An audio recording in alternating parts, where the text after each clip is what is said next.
One of the spaces that I'm super proud of you for working in is people that are working in addiction space as well, right? You're just so wonderful, man. This is the difference you make for people. Talk a little bit about the work you're doing in that space, because you know that I come from a family riddled with addiction. My dad's been sober for many years, but I grew up in an alcoholic, drug addict type family. I know the dysfunction that creates, the stress, the anxiety, the hardships, and it gets passed to generations. Right? I don't know if it's a genetic passing or an environmental passing, but it's passed, right? Well, you hit it both ways. It is genetic. And it is environmental, so it's learned behavior at times.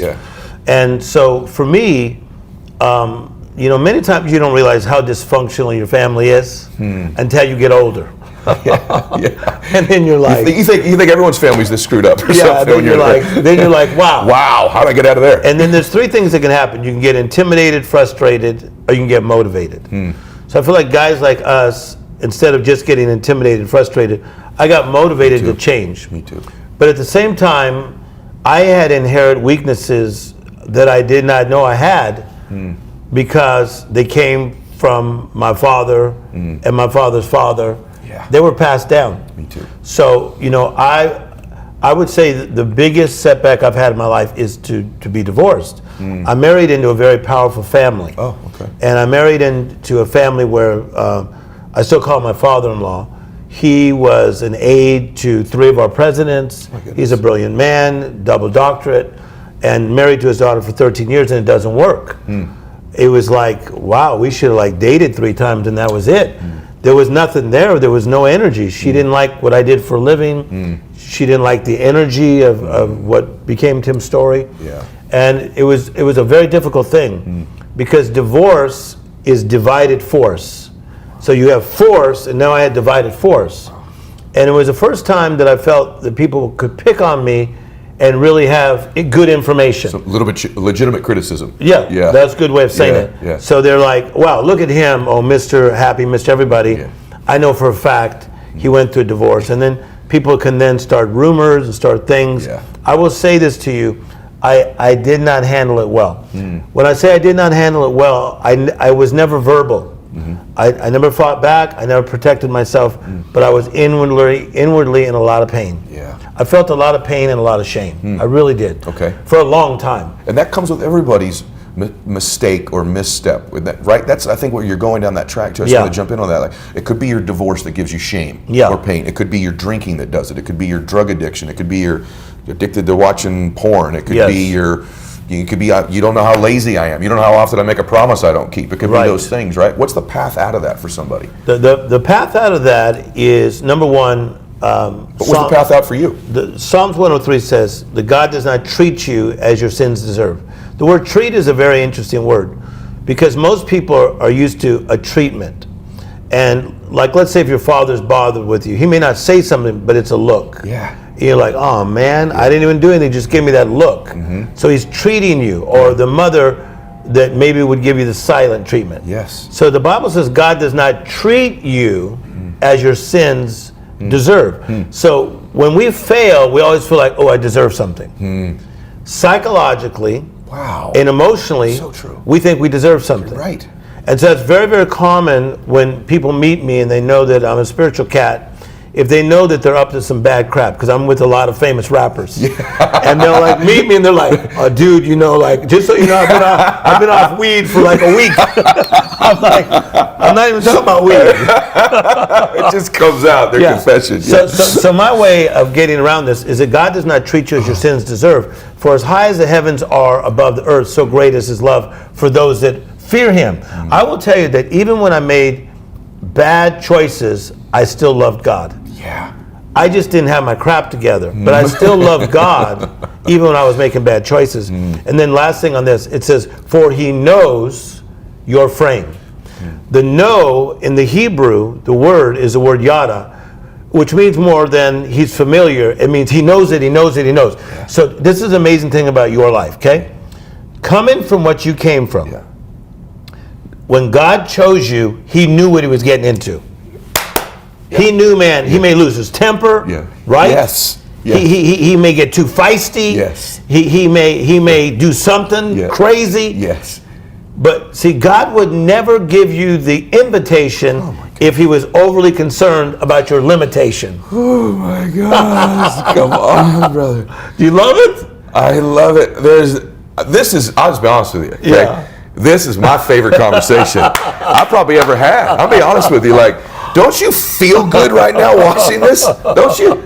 I just feel good. Yeah, God's not tripping. You know, I work with Charlie Sheen. Oh my God. God's not tripping on Charlie. Wow. Everybody wants to get ticked off. Charlie's my boy, man. He calls my mom to see how she is. God's not tripping on Charlie.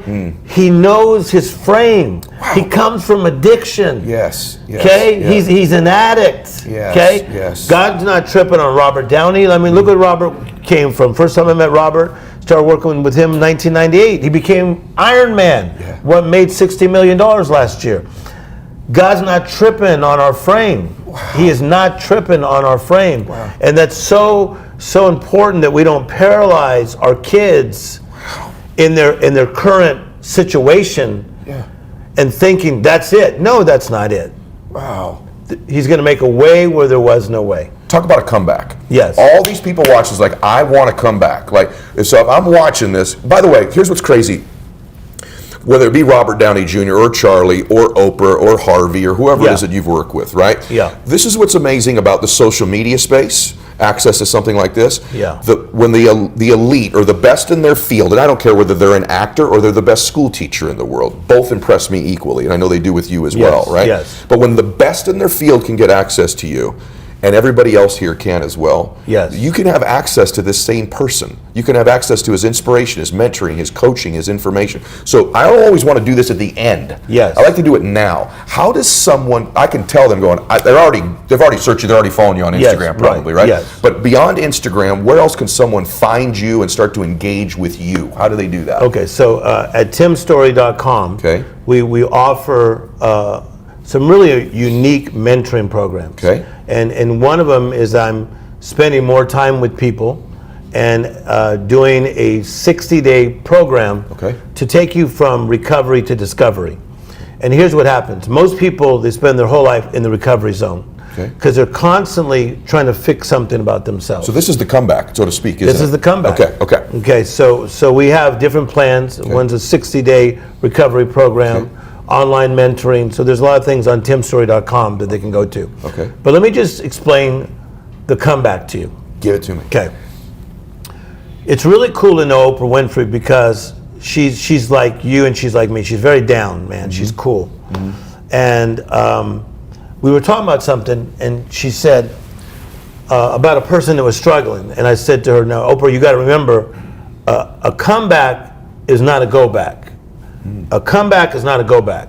Because if they try to keep going back and trying to fix this thing, they're going to constantly be here, and here's the two things they're going to miss. They're going to miss here, and they're going to miss here.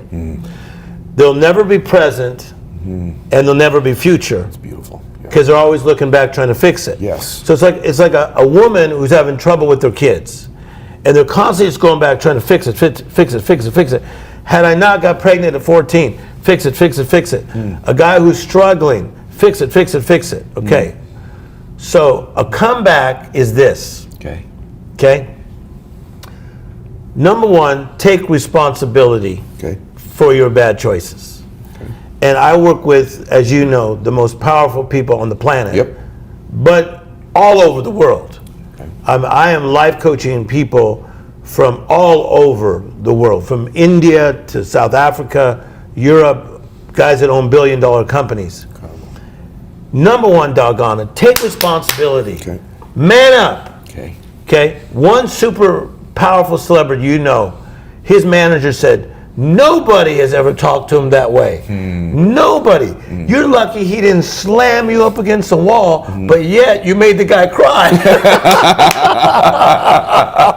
Because I said to him, I said, your dad was even intimidated by you. I said, I'm not. I said, man up and admit what you just did. It's a true story. He goes, awesome. I did it. I'm sorry. I mean, he's a famous guy. So number one, man, take responsibility for what you did. Okay, so own it. Love it. Secondly, get help. If you're in quicksand, okay, it's hard to get out on your own. So now the power of partnership comes in. Okay? I need help. Okay, I got to go Bible on you again. Go. Pity the man who walks by himself, Ecclesiastes 4:9 says. Because if he falls, he has no one to pick him up. Most powerful men have nobody to pick him up. I'm going to tell you a cool story that Smokey Robinson does not mind me telling the story. Smokey Robinson was struggling with drug addiction, and nobody knew it. The William Smokey Robinson, one of my best buddies, okay?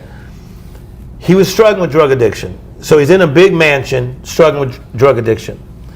His friend found out that he had been missing for days.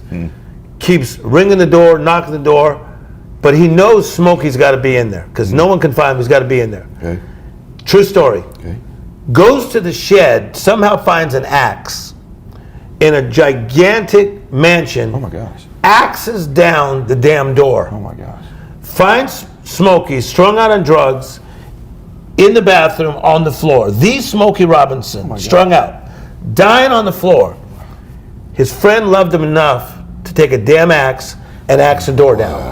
Wow. That's true partnership. That is true Give me somebody with an axe. No kidding. Right. We all want that person with the axe.